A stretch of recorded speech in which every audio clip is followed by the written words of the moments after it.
Hello friends, आपके अपने YouTube channel board exam point में आप सभी का स्वागत है।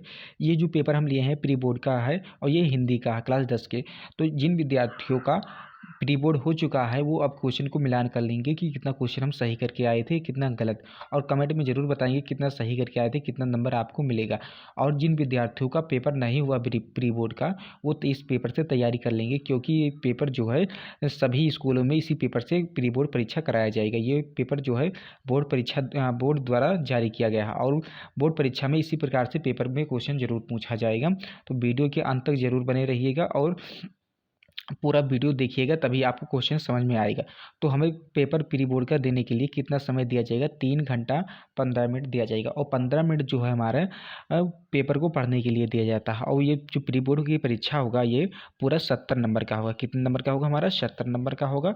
और इसमें जो है हमें 2 खंड दिया जाएगा, खंड आ दिया जाएगा और खंड बा दिया जाएगा। खंड आ में हमें 20 बहुविकल्पीय प्रश्न दिया जाएगा और खंड बा में हमें क्या देगा? वर्णनात्मक प्रश्न रहेगा। तो वर्णनात्मक प्रश्न को हल करना है। पहले हम क्या करेंगे? बहुविकल्पीय प्रश्न को हल कर लेंगे। तो बहुविकल्पीय प्रश्न हमारा पहला क्या है? खंड आ में। खंड आ में कहा है कि सेवा सदन उपन्यास के लेखक हैं तो प्रेमचंद है या मोहन राकेश है या नंद दुलारे वाजपेयी हैं या श्रीलाल शुक्ल है। तो इसमें से हमारा ऑप्शन कौन सा सही हो जाएगा? ऑप्शन नंबर ए सही हो जाएगा। कौन सा हो जाएगा? हमारा प्रेमचंद हो जाएगा। ठीक है, कौन सा हो जाएगा? प्रेमचंद। अब आते हैं दूसरे प्रश्न पर। हमारा दूसरा प्रश्न है, दुलाई वाली कहानी के रचयिता हैं। ठीक है, तो कौन सा? रामचंद्र शुक्ल है या किशोरी लाल गोस्वामी है या बंग महिला है या राही मासूम रजा है। ठीक है, तो इसमें से हमारा ऑप्शन हमारा कौन सा हो जाएगा? सी हो जाएगा, बंग महिला हो जाएगा। ठीक है, अब हमारा तीसरा प्रश्न है कि आलोचकों ने गद्य की कसौटी कहा है। आलोचकों ने गद्य की कसौटी किससे कहा है? नाटक को कहा है या निबंध को कहा है या फिर हमारे कहानी को कहा है या उपन्यास को कहा है। ठीक है, तो हमें ऑप्शन हमारा कौन सा सही हो जाएगा? बी हो जाएगा। ठीक है, क्या हो जाएगा? बी। क्या है? निबंधों को कहा है। अब हमारा चौथा प्रश्न है कि स्मृति रेखाएं रेखा चित्र के रचनाकार कौन है। ठीक है, रचनाकार कौन है? तो हमें बताना है प्रकाश चंद्र गुप्त है या अज्ञे है या माखनलाल चतुर्वेदी है या महादेवी वर्मा है। ठीक है, क्या है? महादेवी वर्मा। तो इसमें से हमारा ऑप्शन कौन सा हो जाएगा? ये डी ऑप्शन हो जाएगा, महादेवी वर्मा हो जाएगा। अब हमारा पांचवा प्रश्न है कि हिंदी पद साहित्य में शुक्ल युग की समय सीमा मानी जाती है। तो इसमें बताना है समय जो शुक्ल युग की समय सीमा बताना है। तो कौन सा? 1850 से कि 1900 तक कि 1918 से 1938 तक या 1936 से 1943 तक या 1950 से अब तक। तो हमारा इसमें से ऑप्शन हमारा कौन सा सही हो जाएगा? बी, यानी 1918 से लेकर 1938 तक शुक्ल युग की समय सीमा मानी जाती है। ठीक है, अब हमारा ऑप्शन कौन सा आता है? क्वेश्चन हमारा छठवां क्वेश्चन है। तो कहा है शिवराज भूषण की रचनाकार है। शिवराज भूषण किसकी रचनाकार है? तो यहाँ पर देखिए कि पहला ऑप्शन हमारा क्या है? भूषण है। दूसरा ऑप्शन हमारा क्या है? बिहारी है। तीसरा ऑप्शन हमारा देव है और चौथा ऑप्शन हमारा क्या है? केशव है। तो यहाँ पर देखिए कि हमारा प्रश्न में ही शिवराज भूषण कह दिया, यानी ये भूषण कह दिया, तो भूषण रचना जब इनके नाम से ही है तो भूषण इन्हीं कर सकती हैं। तो इसलिए ऑप्शन हमारा कौन सा सही हो जाएगा? ऑप्शन नंबर ए सही हो जाएगा। अब सातवां प्रश्न देखिए। सातवां प्रश्न हमारा कहा भारतेंद्र युग के प्रवर्तक माने जाते हैं। तो भारतेंद्र युग के प्रवर्तक कौन माने जाते हैं? जयशंकर प्रसाद माने जाते हैं या अज्ञे माने जाते हैं या भारतीय हरिश्चंद्र माने जाते हैं या महावीर प्रसाद द्विवेदी माने जाते हैं। ठीक है, तो यहाँ पर देखिए, यहाँ पर भी भारतेंद्र युग को पूछा गया तो भारतेंद्र हरिश्चंद्र ही होंगे। ठीक है, तो ये ऑप्शन हमारा सही हो जाएगा। अब आठवां प्रश्न है हमारा। तो आठवां प्रश्न है कि दूसरा सप्तक कब प्रकाशित हुआ। ठीक है, क्या दूसरा सप्तक कब प्रकाशित हुआ?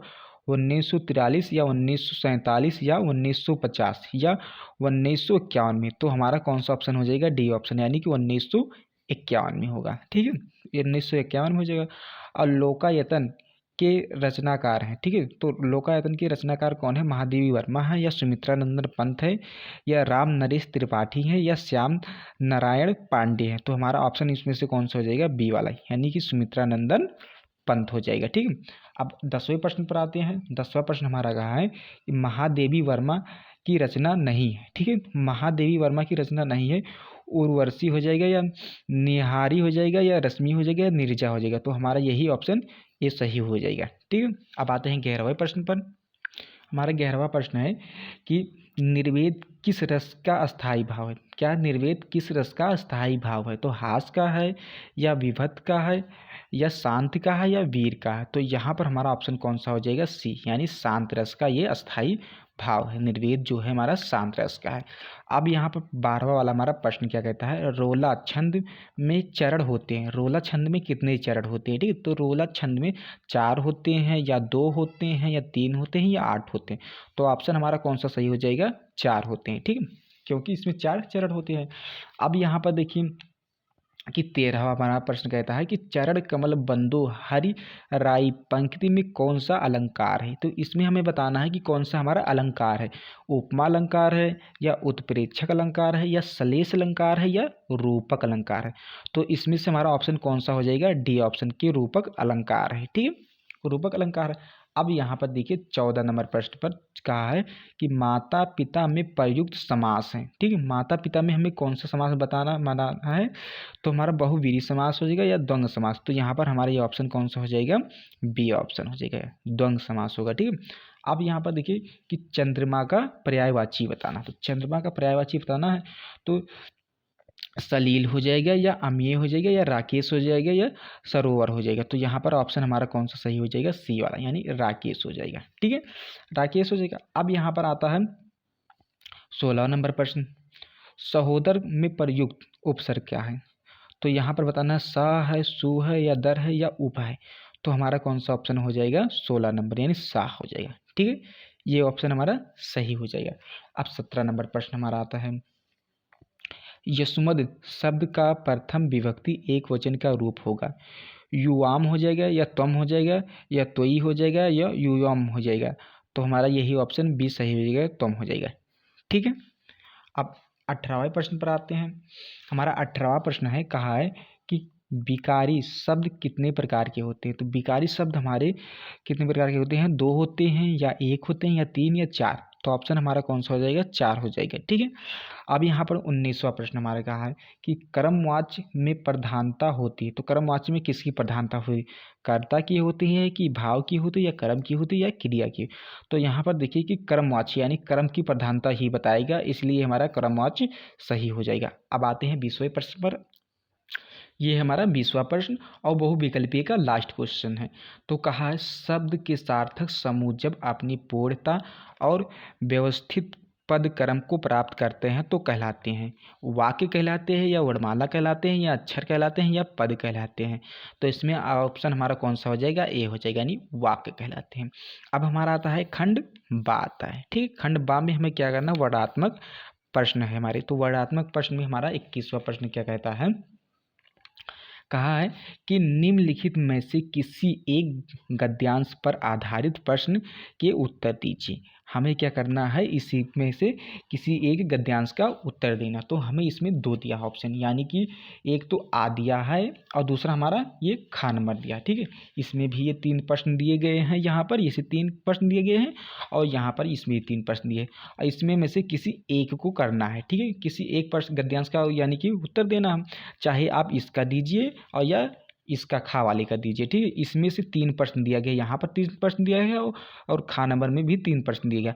अगर आप तीनों प्रश्न को कर ले जाते हैं किसी एक में से तो आपको 6 नंबर मिल जाएगा, क्योंकि एक प्रश्न करने पर 2 नंबर मिलेगा। अगर आप तीनों कर लेते हैं आपको 6 नंबर मिल जाएगा। ठीक है, अब आते हैं 22वें प्रश्न पर। ये हमारा 22वां प्रश्न है। इसमें कहा निम्नलिखित में से किसी एक पद्यांश पर आधारित सभी प्रश्नों का उत्तर दीजिए।